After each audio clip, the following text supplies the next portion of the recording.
It's 12th of ER 5786, Wednesday, April 29th. We've been doing this bitch 124 days. Why? Because we're sick.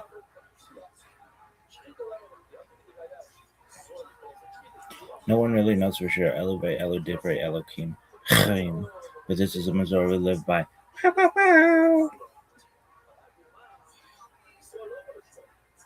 3761, creation of the world, birth of Adam and Eve, Chava. 3631, 130, Seth, son of Adam, was born. 3526, 235, Enosh, son of Seth, was born. 3436, 325, Kenan, son of Enosh, was born. 3366, 395, Mahalalel, son of Kenan, was born. Oh, I gotta take a dizzy. Really? Who knows? 10, 9, 8, 7, 6, 5, 4, 3, 2, 1. Brigadier Adonai Eloheinu Malcolm Sheket Shannon Ben Mitzvah B'Tzibanu Al Sefirat HaOmer. Blessed be Hashem, our God, King of the universe, who has commanded us to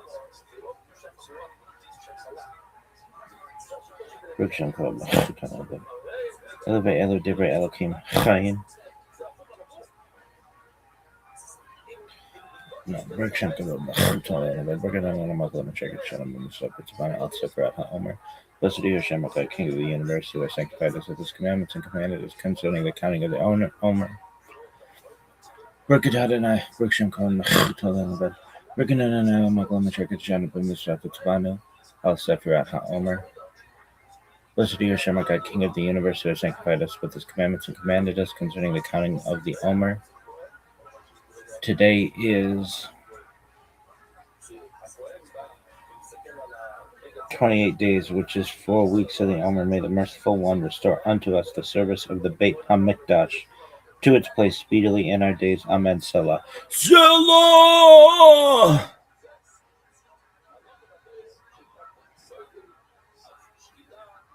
Why? Why not? Is that everything? Coffee, Kabbalah, and coffee. We're gonna make the bed. Fucking. This is some serious work. Serious ass work, dog.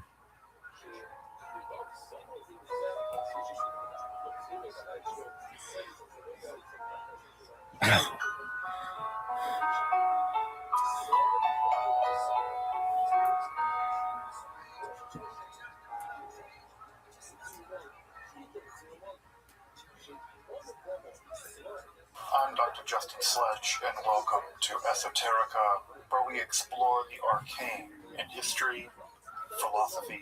That's tight. Nice.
Got some shit to do, folks.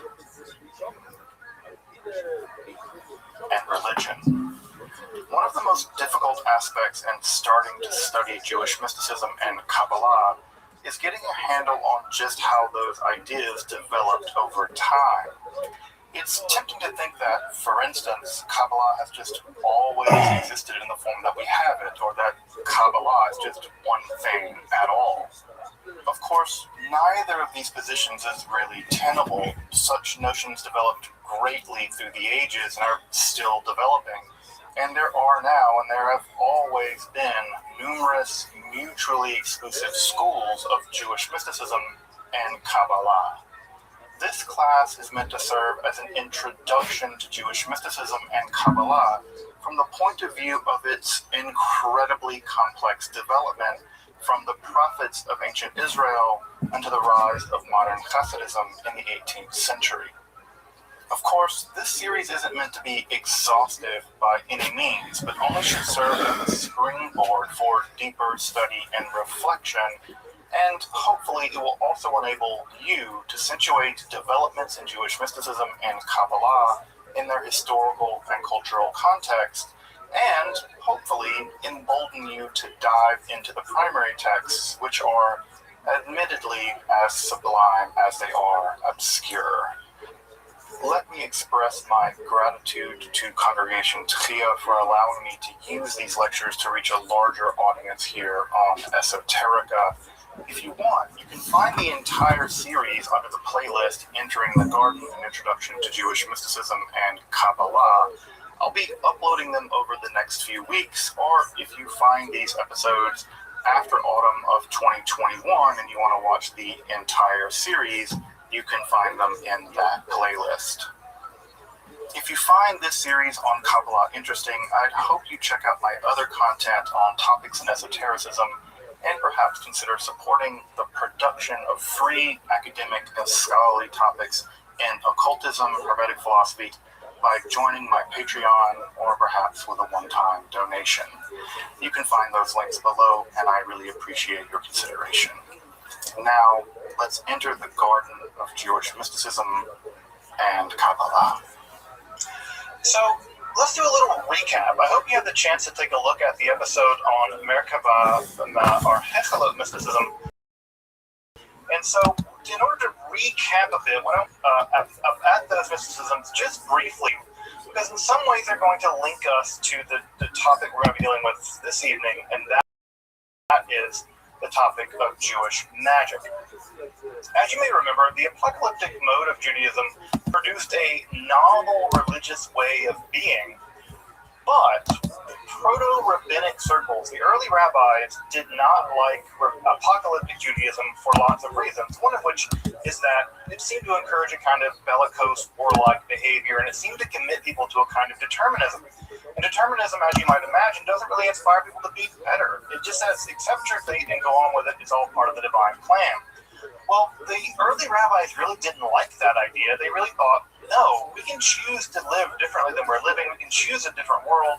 And that emphasis on choice and moral responsibility on the part of the rabbis really tilted rabbinical Judaism away from, although not completely away from, many of the central tenets of apocalyptic Judaism. Now, what does emerge in the new kind of mysticism that, ironically enough, does actually prove to be popular, at least with some rabbis.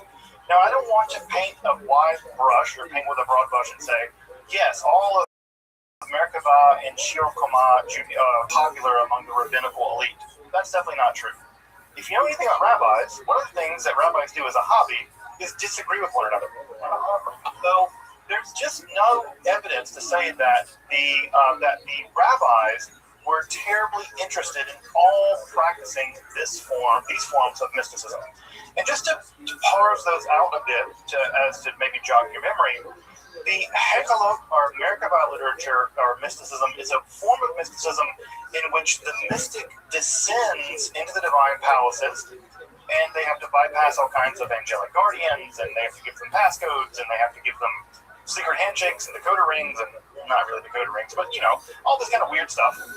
And by doing that, they eventually descend through the various palaces of God and ultimately arrive with what we would now call a beatific vision, which is to say they are allowed to gaze upon the throne of God. In some of this literature, they're allowed to sit upon the throne of God, which I always imagine, like, when you were a little kid and you would sit in the big kid chair, and you would sit in like the big people chair, and you'd be like real small sitting in a giant recliner. I kind of always imagine that's what it's like to sit in the throne of God. It's like a really worn out, like gritty recliner that's super comfortable that your like granddad sat in for 50 years. That's what I imagine to be the throne of God.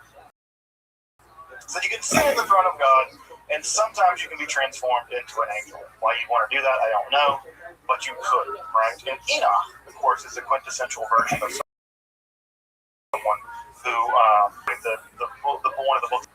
Alternatively, you could do the nerd option, and the nerd option is math. And the nerd option includes gazing upon the divine body and measuring it, right? And you measure it in this parasang Persian unit of 3.5 miles, and you're allowed to learn the secret names of all the different parts of God's body, this left eyebrow, or the right eyebrow, left ear and right ear, and all these things, and you're allowed to parts of the divine body. And these numbers may have been something like a meditative technique, although we really don't know. It's a very bizarre form of literature, very strange form of mysticism. Although I will say, as I pointed out last time, that Maimonides actually might be arguing against the Merkava or Koma literature in the Guide to the Plex. That might be the target, at least, of some of his analysis in the Guide to the Plex. Which, by the way, just to drive that point home, if that's the case, and I think Menachem Kellner makes a really great case that it is, that means the greatest work in all of the history of Jewish philosophy is a response to a form of Jewish mysticism, right? It's downstream of it's a reaction to Jewish mysticism.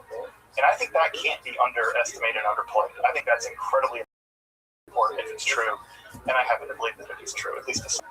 The other form of literature that we talked about, or mysticism, is what is called the Sar Torah mysticism, the Prince of the Torah. And this is a para-rabbinic. We think that these guys may have been in rabbinic circles, maybe on the outside of rabbinic circles, not quite the inner core, but maybe kind of the hipsters outside in the dive bar where the rabbis hung out. These guys wanted to summon a kind of angel called the Sar Torah. This angel would teach them rabbinic lore, laws, and secrets very rapidly. I don't know, this is like the person that comes to you the day of the exam, who's a C student, and asks if they can see your notes, and they try to download all your notes the day before the exam, right? It's like, they're that guy. And so what do? They have to go to political elites, and they have to figure out that. They're like, oh, might as well summon an angel. And with their rap test, or their calculus test, or their German test, or whatever test they had to take. I will say, however, that if I could just learn the liberal arts by summoning an angel, and so clearly to remind folks, manuscripts survive. Dozens, right? And history is a bad place. History is a dangerous place. Very little survived, right? When you write a book down on the pirate side of Egypt, you have dozens of examples of these texts surviving in the Middle Ages, in the world of the Hashdi Ashkenaz, for instance, the world of the German pietists who will to later. These manuscripts survived, which means at some level they were probably practiced. So we see them used over and over again. We see elements of the literature appearing, for instance, in the Talmud. We also have literature appearing in the New, which I don't have to remind, is a Jewish text written by Jewish people, right? So the New Testament also contains some mentions of Hechelet literature, which is just to say that all of this is a witness to the popularity of these forms and what might be called quasi-magic. And I say quasi-magic because the Sar Torah literature is a kind of quasi-magic. Right? It is a kind of, and when I say quasi-magic, you are in fact summoning a being, right? You're in fact summoning a being to magically teach you stuff rapidly, right? You can't learn things rapidly normally. You have to download them somehow, right? Almost like putting a jack in your head, like downloading the information. The Sar Torah somehow has the ability to do that for you. So this is a bit of a recap that gets us up to speed and links for us, at least at subtle, the distinction between Merkava mysticism, where you send into the chariot, to the Sar Torah literature, in which you're bringing down an angel. And that bridges the gap for us at some level between mysticism, magic, and those are where we're going to move tonight. We're going to move in the direction of Jewish magic. So just 1 second, I'm getting a bunch of emails, which tells me there might be something amiss. So let me see, just check those real fast. I'm in the wrong room or whatever. So 1 second, folks. Sorry again. No, okay, we're good, great. I just want to hear like 5 emails go off all of a sudden randomly. It's better just to check and make sure I'm not in the wrong room or some other kind of mistake. All right, folks, let's turn to Jewish magic. Now, as you might imagine, magic and Jewish magic more specifically present a lot of complex problems, right? They present a lot of complex problems. The first problem is that the term magic and the concept of magic is basically impossible to pin down. Scholars have been trying to pin down what exactly one means by magic for a couple of hundred years. Really more than that. Because the problem with magic is, where does magic end and where does religion begin, right? It seems like magic is causing things by supernatural means. Well, what about prayer, right? That seems like a kind of supernatural causation, right? It's always a term that's very difficult to pin down exactly what we mean by it. And just to give you some of that, this is a recent volume called Defining Magic. Here, right? This is pretty dense academic literature of about scholars trying to do just that. And guess what? They don't. They all agree that you can. So scholars even today are throwing ink at trying to figure out what exactly magic is and ask. Now, what I'm going to say, right, is for the purposes of this lecture at least, I'm just going to mean magic to mean any illicit supernatural practice. Right? Any illicit. Because magic in history has always been used as a way of othering someone else's practices. So, for instance, when the Greeks decided that they othered the Persians. And they said, the Magi, they do weird Persian religion, right? We do theurgy. We do real religion. But those Persians, they do magic, right? They are magic users. So, right, ditto, right, with the witches, right? When the Catholic Church did miracles, the Catholic Church said, yeah, we do miracles. Well, what do witches do? Oh, they do magic. They do witchcraft.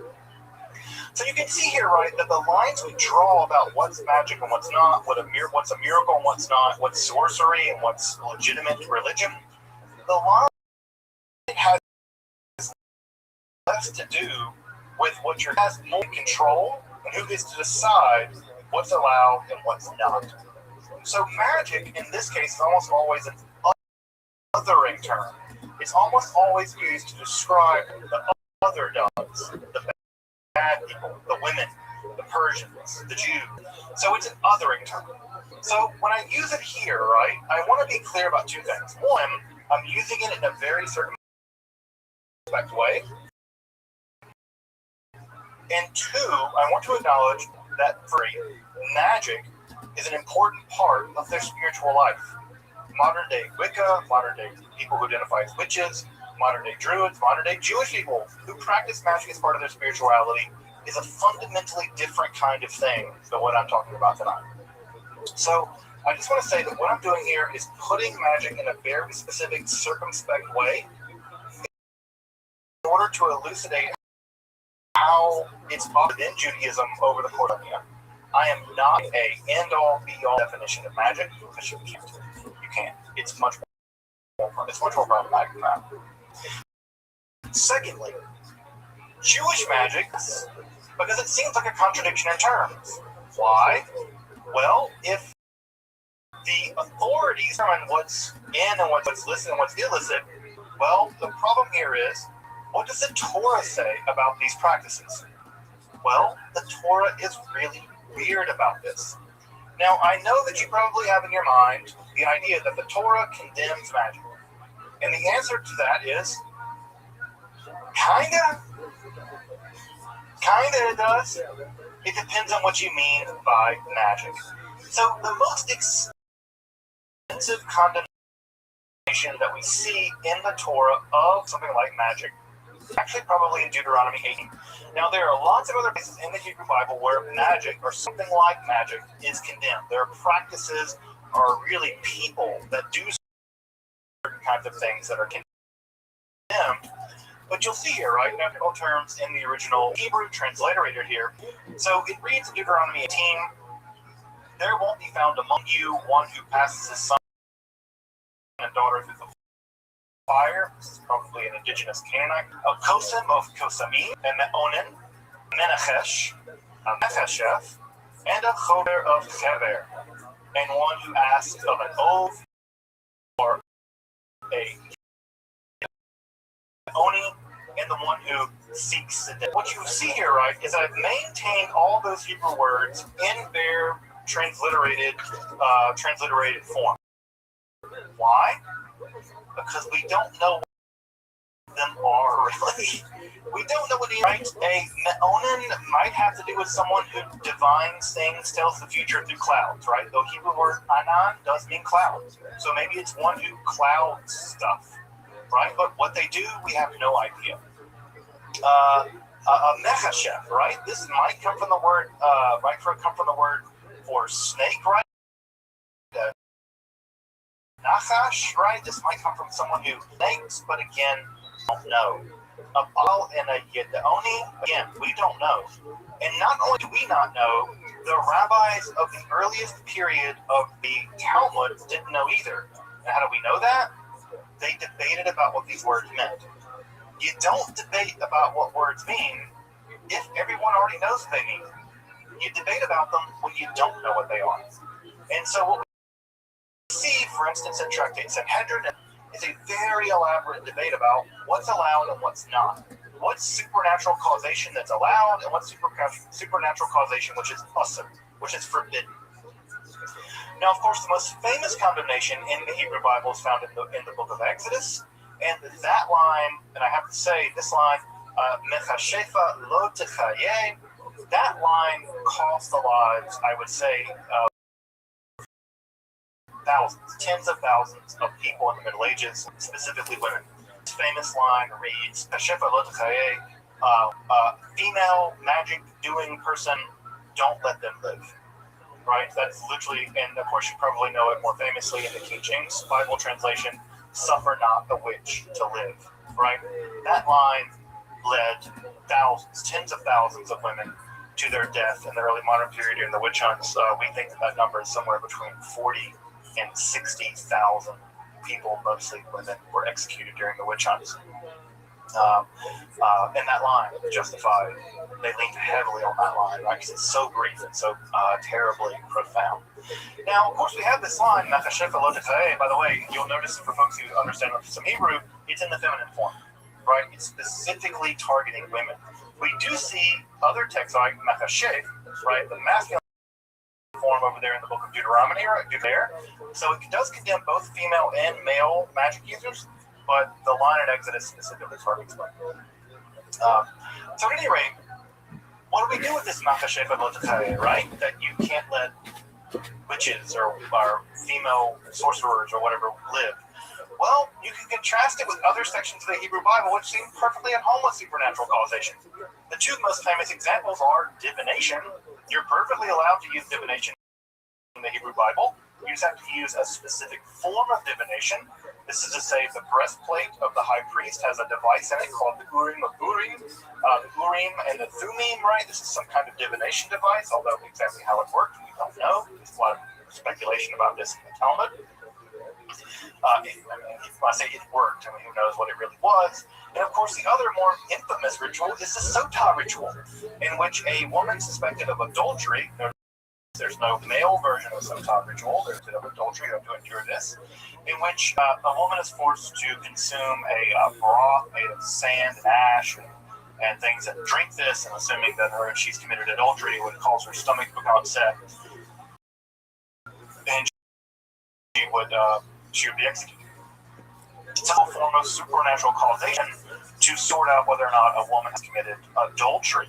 These are both examples of supernatural causation that are allowed. In fact, there's an entire tractate of the Babylonian Sotah ritual. So it's clear that these forms of supernatural causation are illicit, while the other ones, right, being Onan or Menachesh, those are forbidden. So what do these words mean? We don't know. We do, however, get some clues, right? One of the great boons of 20th century archaeology was that we figured out how to read Akkadian. Akkadian is the language of the ancient Babylonians. It's a distant cousin of Hebrew. And guess what we find? Cognates. And cognates are the jam of any linguist, right? Because you can find a cognate in German and Old Gothic, right? And if you don't know what the Gothic means, you might be able to figure out from the Middle High German what the Old Gothic word might mean. This is fantastic. This is a great thing. So, ditto, right? We find the Akkadian word, for instance, kishpu, which does mean evil magic doer. And look at that, right? Look, we find, right, with the word, if you know some Hebrew, right, you can see the exact same root word, right? The ka, the sha, right, and the pu sound, of course, is unique to Akkadian. We can see there in Akkadian that we have a very clear word for sorcerer, magic doer. This is important, by the way, because if you read the Septuagint, of course, is the Greek translation of the Bible, Hebrew Bible, into Greek. The Septuagint actually translates the word makashet as poisoner, pharmakeia. Right? So they kind of up-translate it to make it a bit more rational, but it's very clear from the original Hebrew that the word does, in fact, indicate a specifically female magic doer person. That's a really, really bad translation, but you get the truth from the Akkadian word kishpu. Now, does the Torah condemn all magic? As we've seen, kind of not. It depends on what you mean by magic. You may remember our first lecture here on Jewish mysticism. This is the Ketef Hinnom amulet that was found in a grave in Jerusalem. Well, why might you put the priestly benediction in a grave?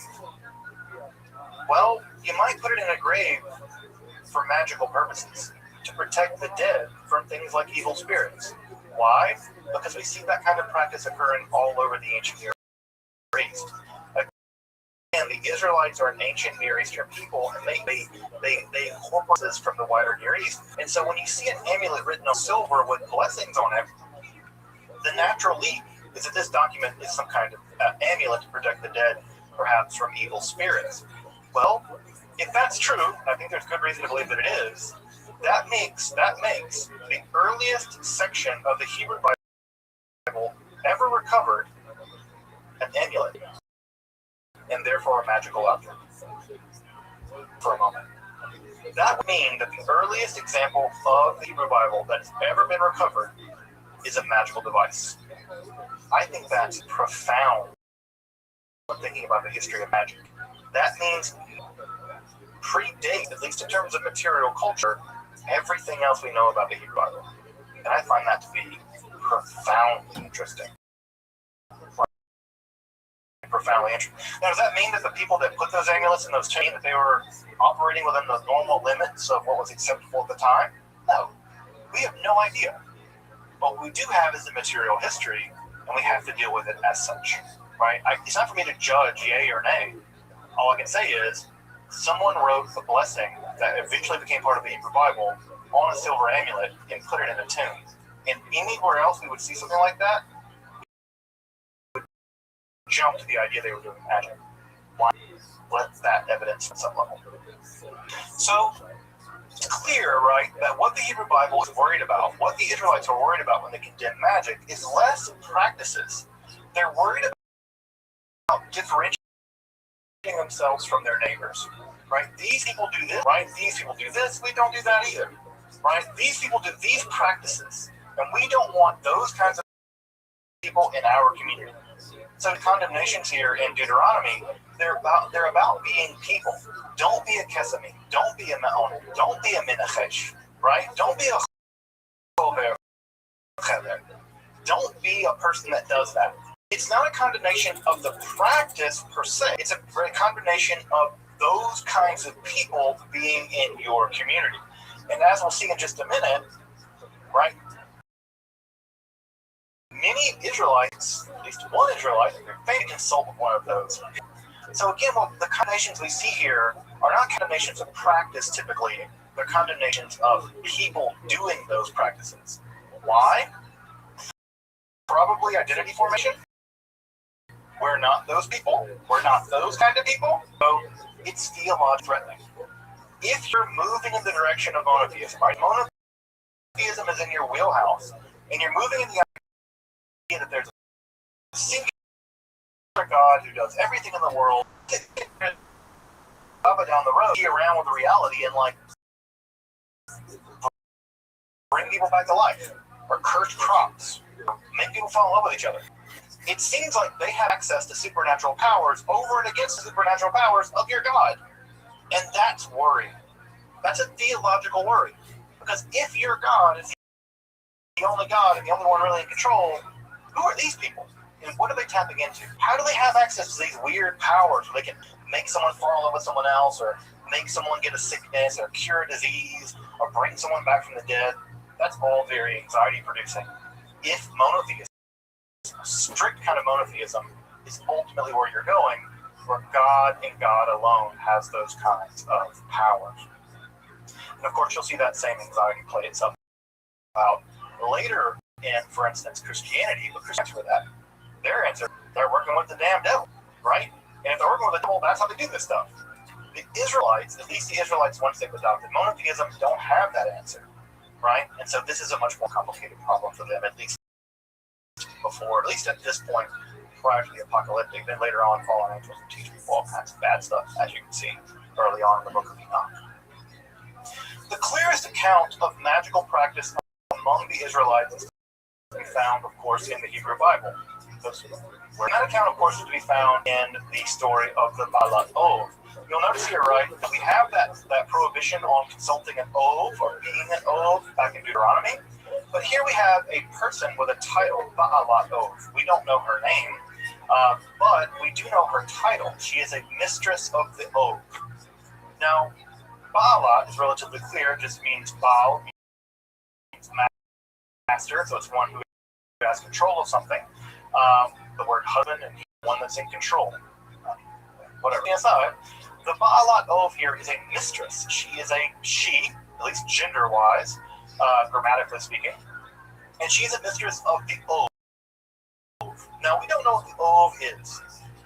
It seems possible this word is related to Av, and maybe roughly related to the idea of ancestors, specifically dead ancestors, and therefore we might translate like the person who has access to the ancestors who are dead, right? Now, that's a really clunky translation. The typical translation we use for that now is something like necromancy, right? Necromancy is manipulation of the dead for various kinds of powers, or specifically predicting the future. That's exactly what we have here with the Baalat Ov. But we don't know what this word Ov means, but I do relate it to the word dead ancestors. These are special people that have access to those dead ancestors. So, you may know this story, right? Saul is in a war with the Philistines. King Saul, first king of Israel, is in a war with the Philistines, and it's going badly. Well, not only going badly, God has abandoned Saul. Saul goes to the legitimate forms of divination, the Urim and the Thummim.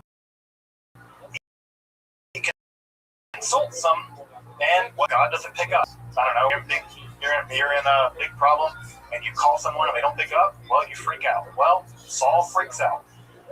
So what does he do? He goes to an oath, right? He goes to one of these people, the oath, and he consults with this woman. It's a woman character here, and she does successfully summon the ghost, the spirit of the recently deceased prophet Samuel, and she describes the earth as an Elohim, right? She's terrified of that, and she says, "I see an Elohim coming up from the earth."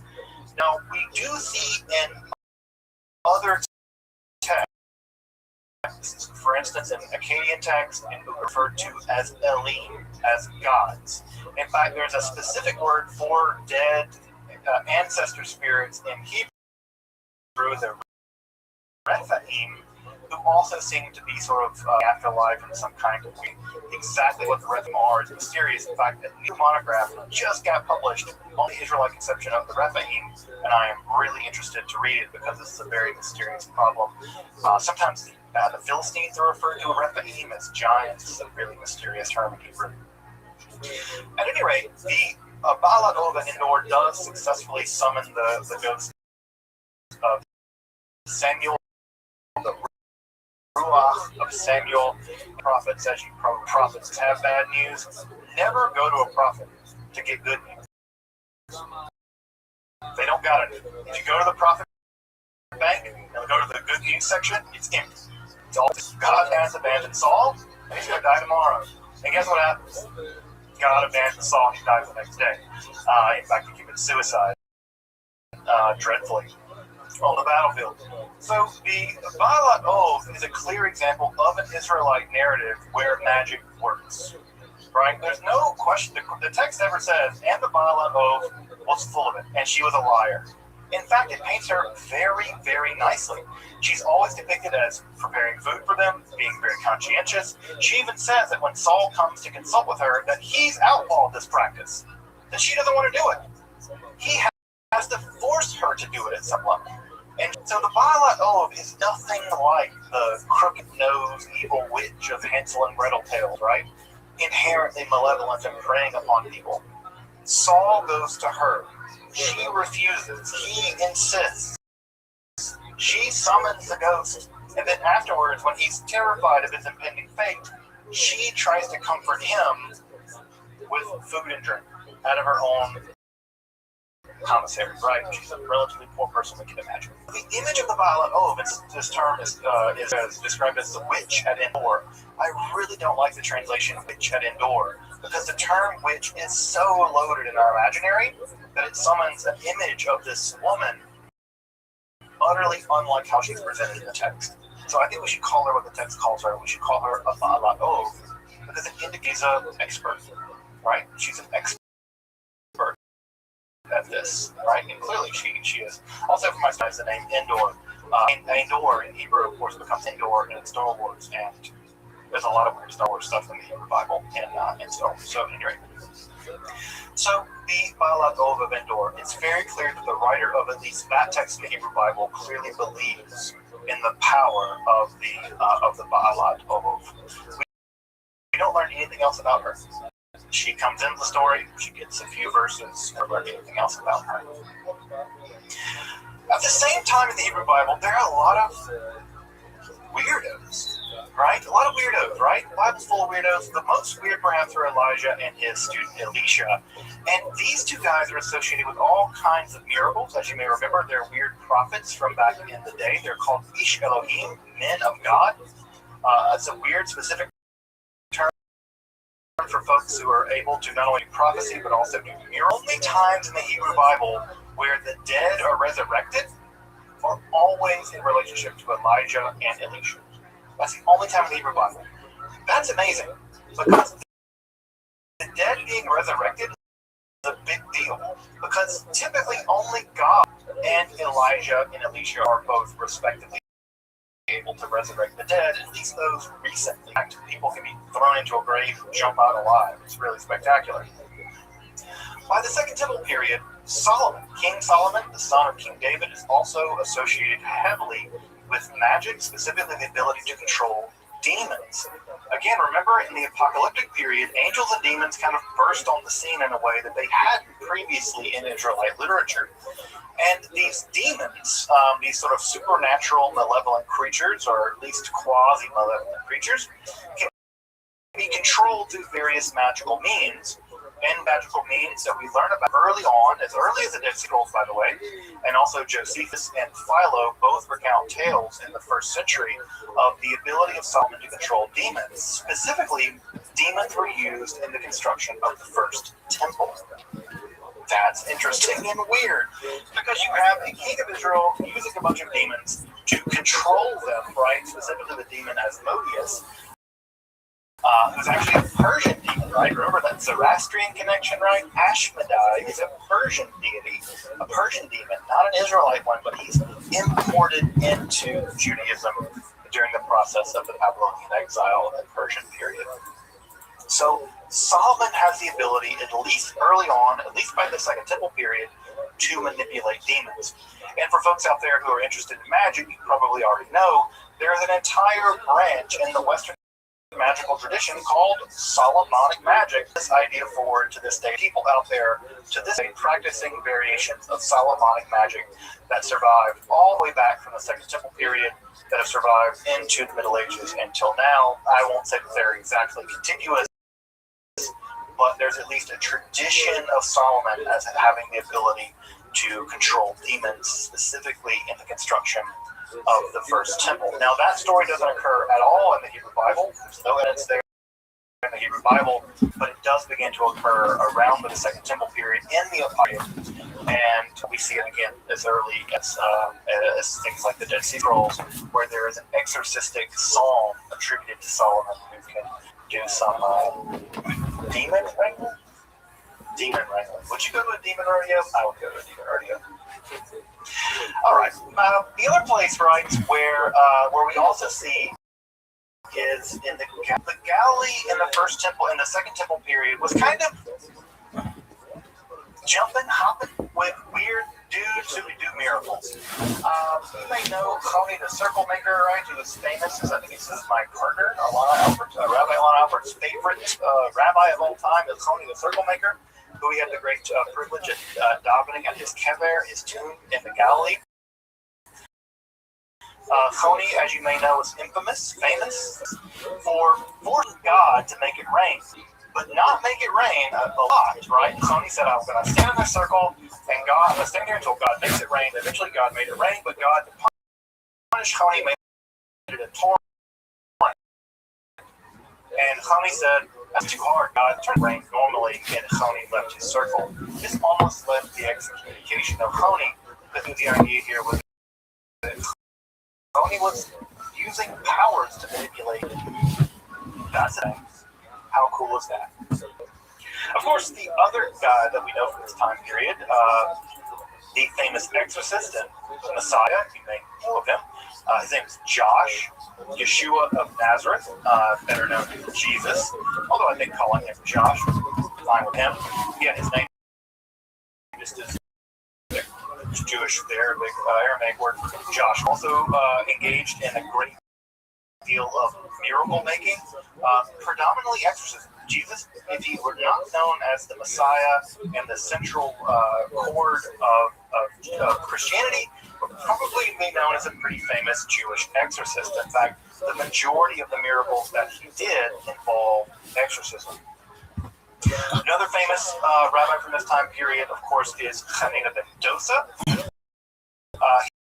He was famous for a range of supernatural, but also teleporting, flying around. Yep, Hanina ben Dosa, according to the Talmud, could teleport and fly around. He also engaged in nightly duels with the queen of the demons. The demons have a queen, they have a king as well. Lilith is the queen, Ashmanize the king, depending on what text you look at. But Jaime de Mendoza was famous for all kinds of supernatural feats, including engaging with Roman emperors along supernatural lines as well. Great stories in the Talmud about him. Of course, we should also mention Shimon bar Yochai, who would be famous as the writer, allegedly, of the sacred Zohar, the central text of Kabbalah. Of course, Shimon bar Yochai is also attributed to have committed a great deal of miracles. My famous, of course, is that after hiding the Romans in a cave from fear, lasers, fire shot forth from his eyes and killed a bunch of people. And he realized his powers were too strong and he had to restrain them, and so he retreated back into the cave to wait it out. So we have something like Jewish Superman. All of the guys that invented Superman were Jewish, so I don't know. Maybe the laser eyes thing they learned in Cheder. I have no idea. I'd like to believe that Superman's laser eyes are attributed to Shimon bar Yochai, but I'm just going to believe that. I'm just going to go believe that they are derivative of Shimon bar Yochai, but I don't think that's true. Bima Chira, of course, is Jesus engaging in the exorcism, his most famous exorcism, the Gerasenes demoniac, who Jesus famously threw into a bunch of pigs and ran them off a cliff. There's a really great anti-colonial read of this exorcism ritual that I think is really important, but that may be a story for another day. Now, you might just think, all this magic stuff is unique to a bunch of weirdos in the Galilee. Jesus and those cats are around with him. No.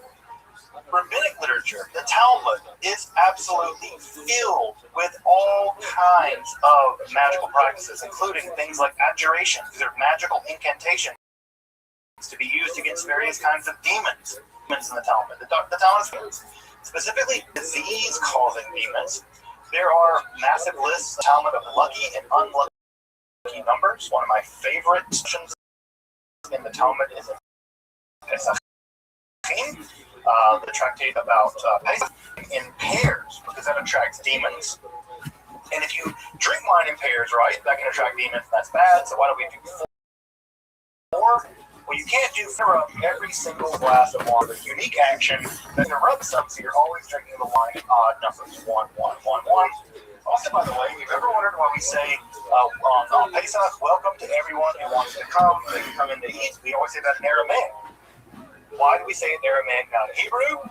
Well, the rabbis say the demons don't understand Aramaic. They do understand Hebrew, so we say it in Aramaic.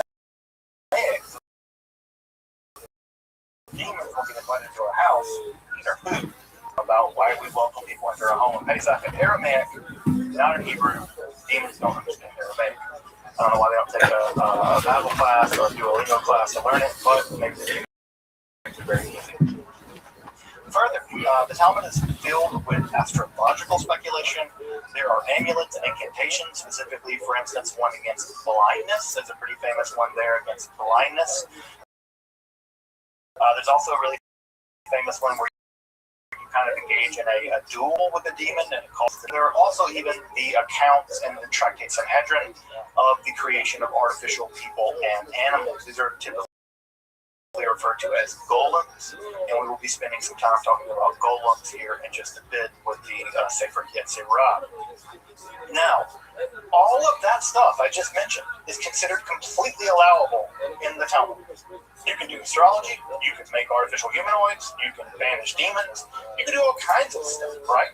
There's a lot of things that look a lot like magic in the rabbinical imagination, but what's really clear is that not everything is allowed. For instance, we read in Pirkei Avot in the Mishnah, right?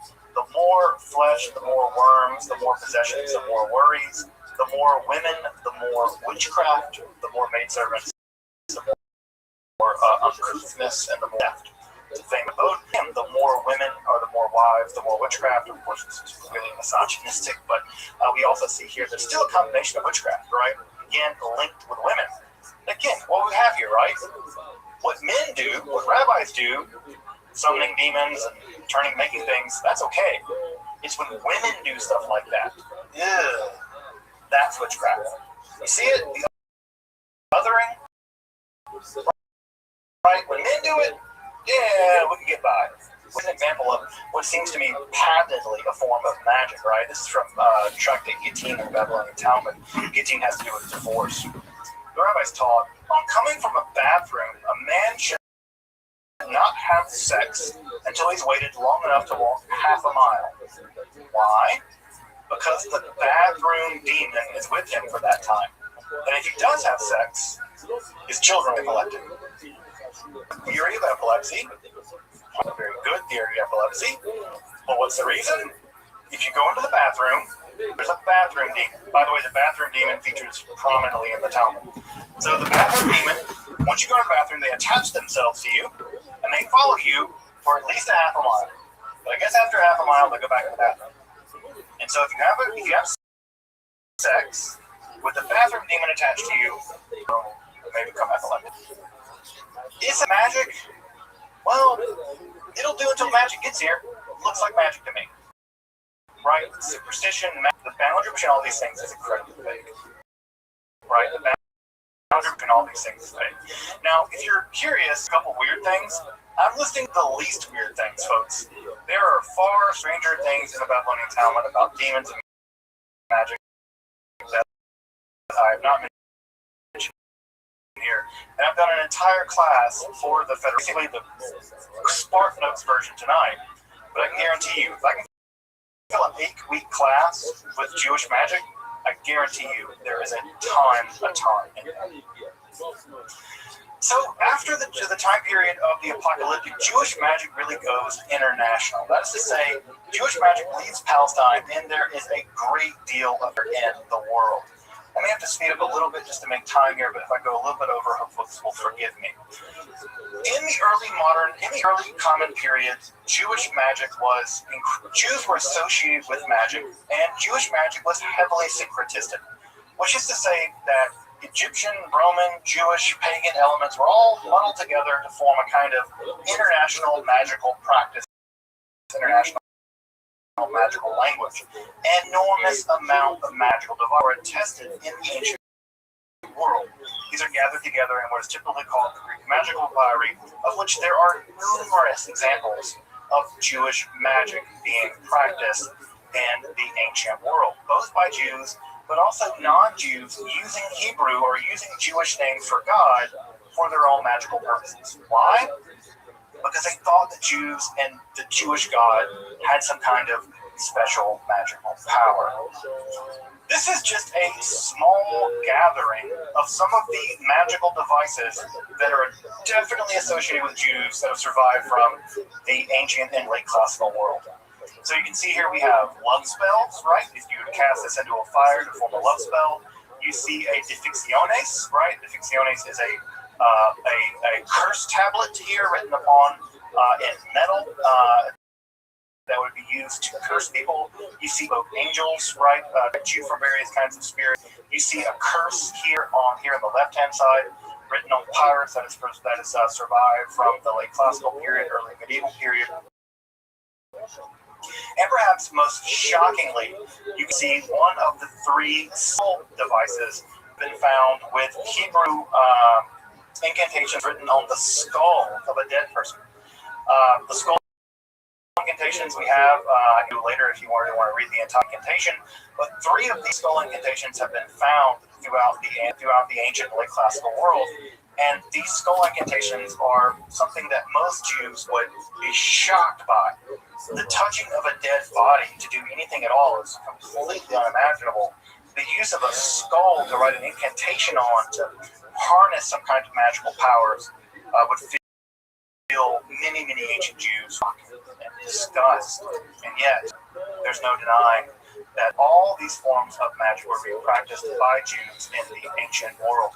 I say all of these practices, if you look at Roman, Greek, Egyptian, other practices in the ancient world, you will find the exact same forms of magic being practiced by them.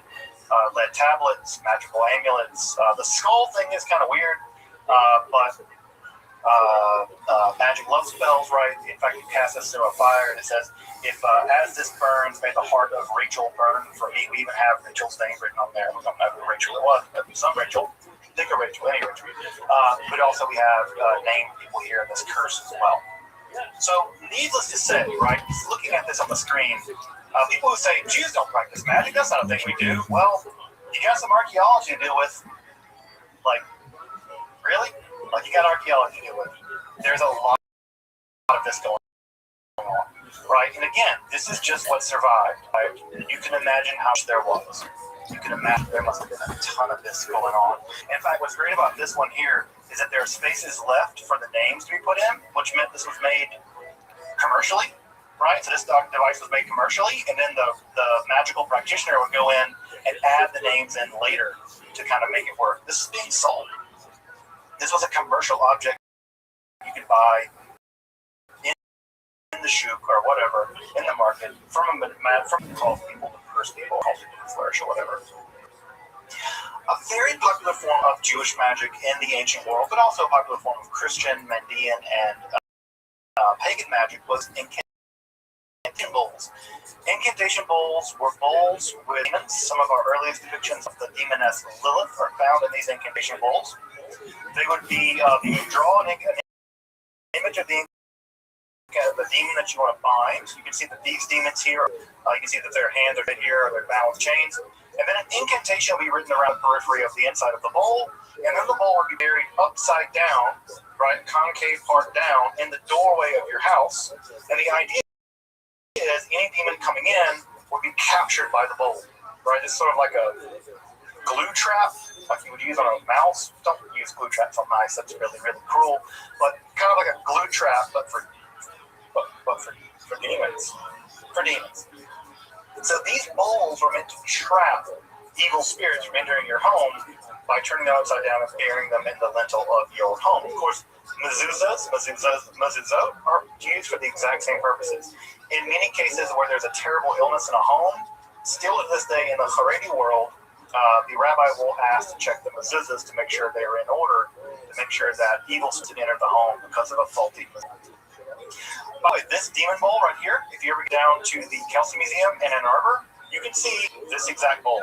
This is in Ann Arbor at the Kelsey Museum on display. There's an excellent little museum there, but you can see this exact incantation bowl for my Michigan people.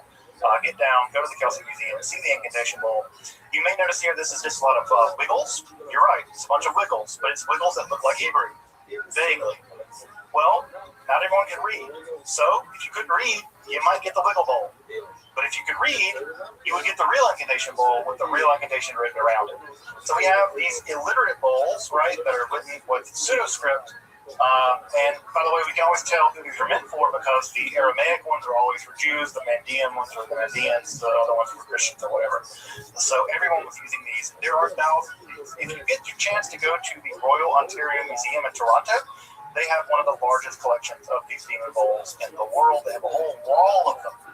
So if you really want to get your fill of demon bowls, go to the Royal Ontario Museum and see them. I also say that one day if we ever do Tazia Arts and Crafts for the little kids, if they're going to do like Play-Doh, they should make demon bowls. It's like a completely authentic Bubbies and Baka Day. If they're going to make anything, let them make the little demon bowls and paint the inside with monsters or whatever. It's a great way for them to put that under their bed to like deal with their fear of monsters.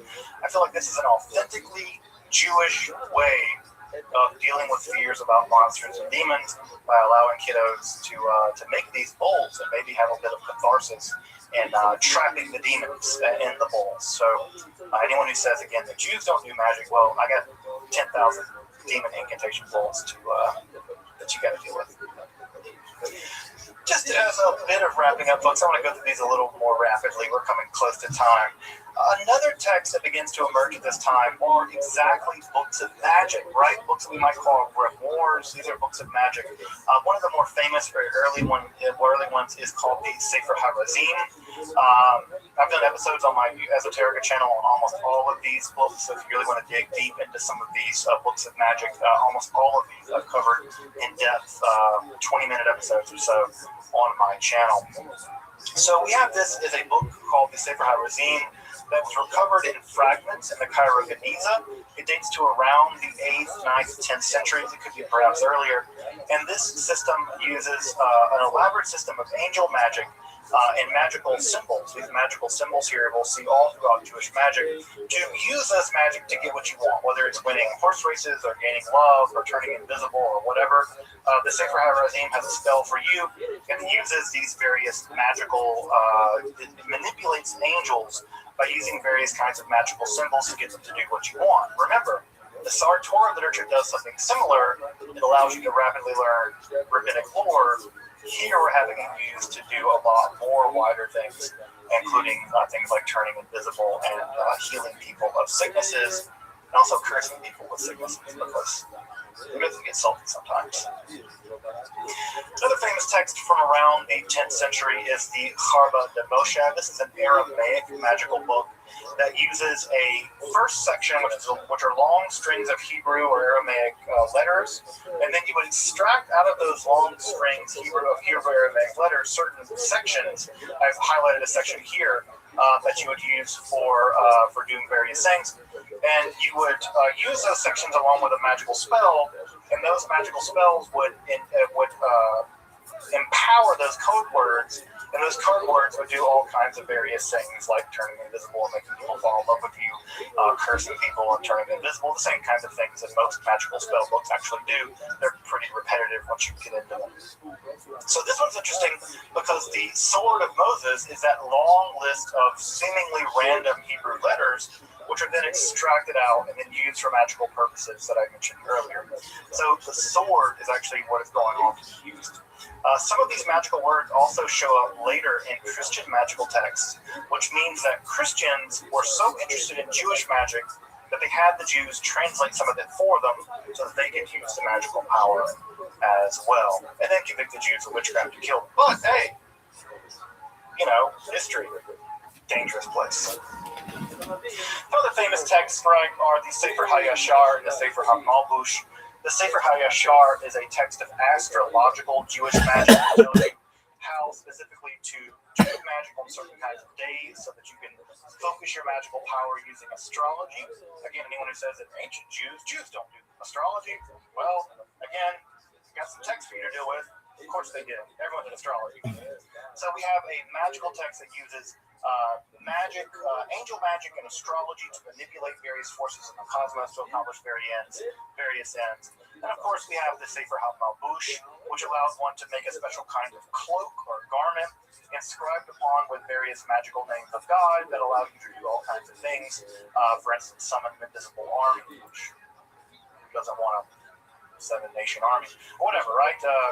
Your Jack White quote with Miles Mayberry, right? But you can use the Sefer, the Malbush, the garment, to do all kinds of magical things, and you write upon this garment with various kinds of magical names of God, and you fast and sort of things as well in order to enact the magical power. I picked this image out, by the way, FYI, because this is an image of a Jew from the Middle Ages, and notice he's also forced to wear a yellow device, but notice it's a yellow circle as opposed to a yellow star. So I just find this image interesting because he's forced to wear a identifying marker, but it's not the star of later periods, it's the circle. This is also in Germany, and sort of horrifying harbinger of things to come. Perhaps the most famous book of Jewish magic in history is the Sefer Raziel HaMalach, the book of the angel Raziel. Raziel, of course, is a name that means the secrets of God. This is actually a collection of various books, including the Sefer HaMalbush. It's still printed to this day. In fact, I have a copy right behind me. This book is actually printed in very, very tiny little editions, so you can carry it around in your house or put it in your car. And even the book itself is said to have magical powers even to this day. You're looking at an image here of some magical angelic script from the Sefer Raziel. These devices are meant to allow you either kamayot or amulets, which guarantee various things like success or defense from magical evil powers. So again, here we have magical devices, and these magical symbols, by the way, date back all the way, some of them all the way to the Greek magical papyri of the first centuries of the Common Era. So this is a 2,000-year-long process of practice of Jewish magic. This famous edition was printed in 1701 in Amsterdam, but like I said, it continues to be printed all the way to this day. In fact, I have an entire copy printed on one piece of microfilm, because the idea is, as long as you have a copy of the book, even if it's just a microfilm, then the book still has magical power. Then I have an entire copy on microfilm downstairs with the Sfarim. So this book, the Sefer Razio Hamalach, is said to have power, even just having it. In fact, I have several copies lying around. And so here again, we can see these magical images, and this idea of this magical script continues to be used all the way down to this day in modern occultism. It occurred most famously, of course, in the 1530s edition of Cornelius Agrippa's 3 books of occult philosophy, and it continues to be reprinted in modern books of witchcraft. Modern witches continue to use these magical images all the way down to this day. Jewish magic is alive and well. If you go into Haredi bookstores, you will find books on Kamayot and Sekulot, books on amulets, books on magical psalms to recite for various magical powers.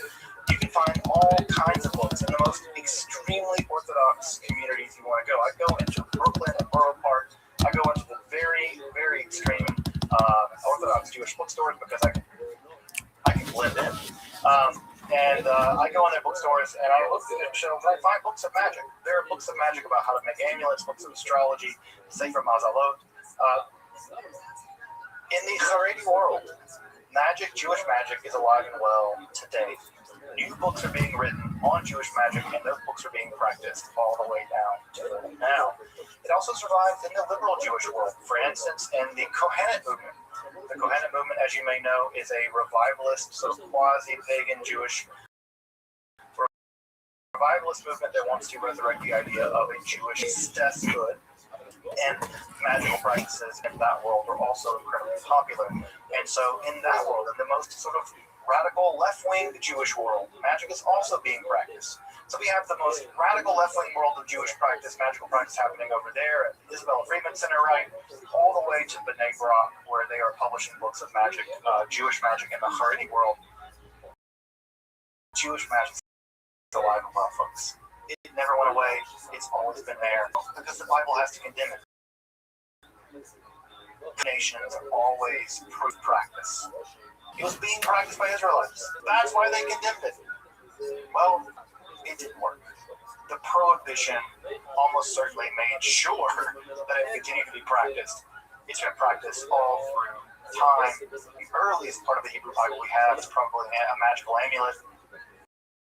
We have evidence of Jewish magic reaching back to extreme antiquity, to the very beginning of the Israelites. We have evidence of it being practiced in the Haredi Black Hat world and in the leftist Jewish world of the Kohenet movement.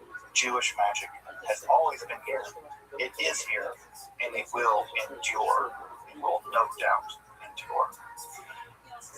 I have some recommendations if you want to learn more about Jewish magic, especially ancient Jewish magic. There are some of these great books by Hariri. The Hariri, by the way, is published by Wayne State Publishers, so shout out to Wayne State Publishers. Here just down the street from me. What Jewish magic, or the rise of the Kabbalah, those are both excellent texts to consult. Welcome back, and thank you for joining me as I explore that is Jewish mystery.